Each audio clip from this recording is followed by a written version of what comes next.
ఇక ఫ్యాన్స్ విషయానికి వస్తే మా అభిమాన హీరో ఎన్టీఆర్ గారి పేరు మీద స్వచ్ఛంద సంస్థ ఏర్పాటు చేసి అనేక సేవా కార్యక్రమాలు చేస్తూనే ఉన్నాము, ఇక ముందు కూడా చేస్తూనే ఉంటాము.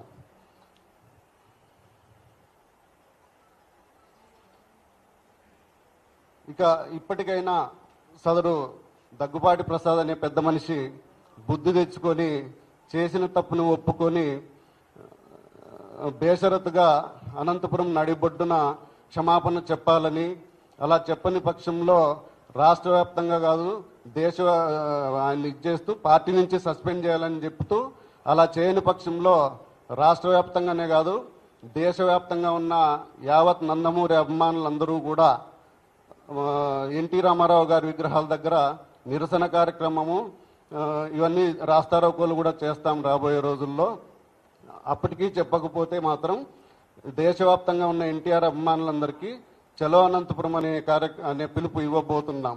వేలాదిగా ఈ దీంట్లో నందమూరి ఎన్టీ రామారావు గారి అభిమానులందరూ పాల్గొని నీ ఇంటిని ముట్టడిస్తాం, నీ ఇంటి ముందు ధర్నా చేస్తాం, నువ్వు సారీ చెప్పేంత వరకు నువ్వు బహిరంగంగా అనంతపురం నాటి బొడ్డున అభిమానులందరి సమక్షంలో సారీ చెప్పి నీ తప్పు ఒప్పుకునేంత వరకు మేము దీంట్లో ఎటువంటి రాజీ పడే ప్రసక్తే లేదని చెప్పేసి చెబుతున్నాం.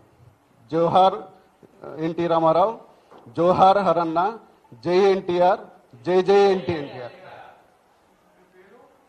నా పేరు నరేంద్ర చౌదరి, అనంతపురం అండి.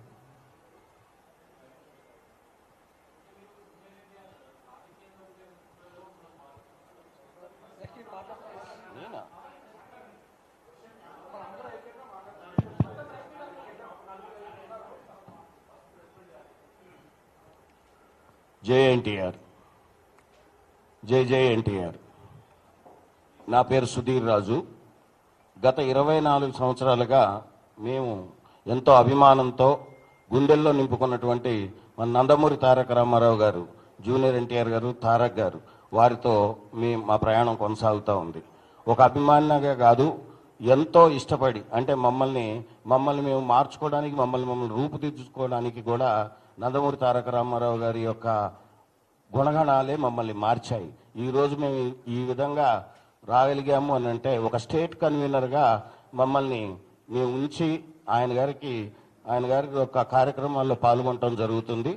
ఈరోజు ముఖ్యంగా మీ అందరి సమయం తీసుకోవడానికి గల కారణం, మీ అందరి ముందు వచ్చి ఎప్పుడూ మాట్లాడని మేము ఈరోజు మీ ముందుకు వచ్చి మాట్లాడటానికి ముఖ్య కారణం, ఒక వ్యక్తి మాతృ సమానురాలైనటువంటి ఎవరికైనా మన ఇంట్లో ఆడవాళ్ళని ఎప్పుడైనా సరే నువ్వు ఢీ కొట్టదలుచుకుంటే మగవాళ్లతో, నీకు సరి సమాన వాళ్ళతో ఢీ కొట్టాలి. అసలు నువ్వనే ఒక వ్యక్తికి నీ 2-3 బజార్ల తర్వాత నీ ముఖం ఎట్లుంటుందో తెలియని వ్యక్తికి ఆ రాష్ట్రంలోనే కాదు దేశంలో ఎంతో ప్రాముఖ్యత పొందినటువంటి ఒక నట విశ్వరూపం మా నందమూరి తారక రామారావు గారిని మాట్లాడి వారి కుటుంబం గురించి మాట్లాడే స్థాయి అనేది. ఆ అమ్మ ఏం చేసింది నీకు? ఆ అమ్మ గురించి ఎందుకు మాట్లాడాల్సి వచ్చింది? ఒక మంచి నటుడిని కన్నది, ఒక మంచి నటుడుగా అతన్ని తీర్చిదిద్దింది, ఒక